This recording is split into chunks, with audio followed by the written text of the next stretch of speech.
Sa iba pang balita, binigyang tiin ngayon ni dating Manila Mayor Alfredo Lim na nag-iwan siya ng mahigit 1.5 bilyong pisong pondo sa City Hall bago matapos ang kanyang termino. Tugon ito ng dating alkalde sa umani paratang ni Mayor Estrada na iniwan nitong bangkarote ang syudad.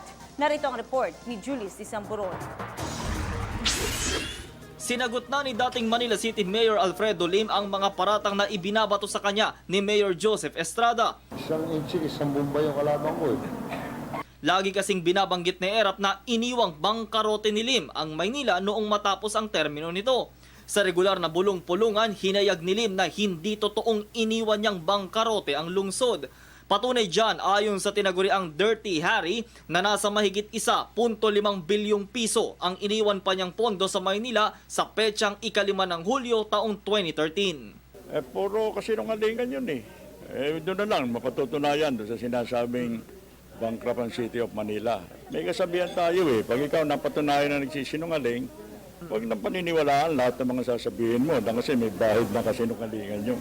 Maaari din daw paimbestigahan ng opisyal ang ilang isyu ngayon sa lungsod tulad ng pagbibili ng mga palengke sa mga pribadong kumpanya at gayon din sa planong paglilipat ng mga hayop sa Manila Zoo. Hinaing ngayon ng ilang market vendors sa Manila LGU, pakinggan muna sana ang kanilang panig bago ipatupad ang joint venture agreement. Paimbestigahan natin kung ano itong reklamong ito. Kung talagang labag sa batas, sabi, a-actionan natin.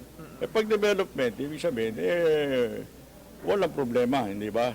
Gusto naman natin, gumanda mga palengke, maging ma-modernize. Pero along the way, kung merong violations of law, yun ang paimbestigahan natin. Sinabi pa ng dating batas ng Maynila na malaki din ang ibinigay na suporta ng pamahalang lungsod sa sektor ng edukasyon at kalusugan kung saan libre nila itong ipinagkakaloob. Samantala, inilabas naman na ng Philippine Pulse Online ang resulta ng pinakahuli nilang survey para sa 2016 Manila local elections. Dito ay nanguna si Lim na may 64%. Sinusundan siya ni Estrada na may 28% at pinakauli si 5th District Congressman Amado Bagaching na may 8%. Matatandaan ngayon 2016, 3 batikang pangalan ang maglalaban-laban dito sa lungsod ng Maynila. Isa na dyan si Lim kung saan muling tatakbo sa pagkaalkalde ng lungsod.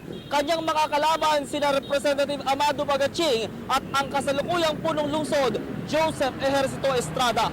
Mula sa Maynila, para sa Telebisyon ng Bayan, ako si Julius Disamburon.